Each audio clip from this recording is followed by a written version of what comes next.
حضرت انس رضی اللہ تعالیٰ عنہ فرماتے ہیں کہ ان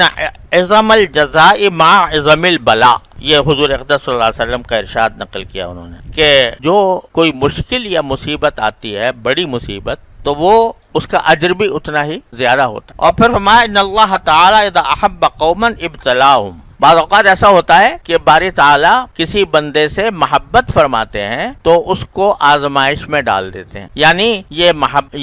آزمائش جو ہے یہ درجات کی بلندی کا ذریعہ بنتی ہے اور اللہ تعالیٰ کی محبوبیت کی علامت ہے۔ بعض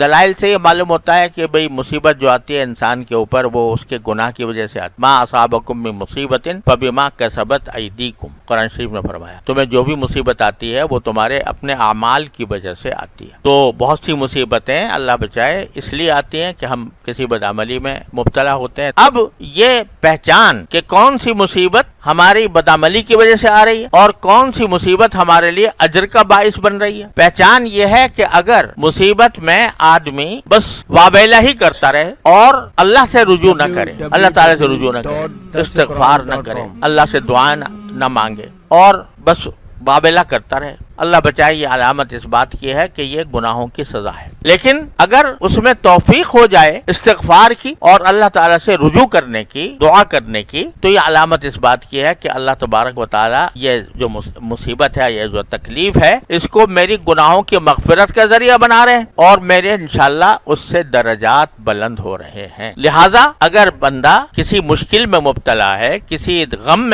کا سامنا کر رہا ہے اور رجوع اللہ کی توفیق ہو رہی ہے، رجوع اللہ اس معنی میں کہ استغفار کی توفیق ہو رہی اور دعا کی توفیق ہو رہی کہ اللہ یہ مشکل مجھ سے دور فرما دے، تو اس میں یہ علامت اس بات کی ہے کہ انشاءاللہ اجر میں اضافہ ہو رہا ہے۔ وَإِنَّ اللَّهَ تَعَالَى إِذَا أَحَبَّ قَوْمًا ابْتَلَاهُمْ فَمَنْ رَضِيَ فَلَهُ الرِّضَى۔ بعض اوقات اللہ تعالیٰ اپنے محبوب بندوں کو تکلیف میں مبتلا فرماتے ہیں اور وہ تکلیف پر جب اگر راضی ہو جائے، یعنی عقلاً راضی ہو جائے، تو پھر اللہ تعالیٰ بھی اس سے راضی ہوتے ہیں، وہ محبوبیت کی علامت ہوتی ہے۔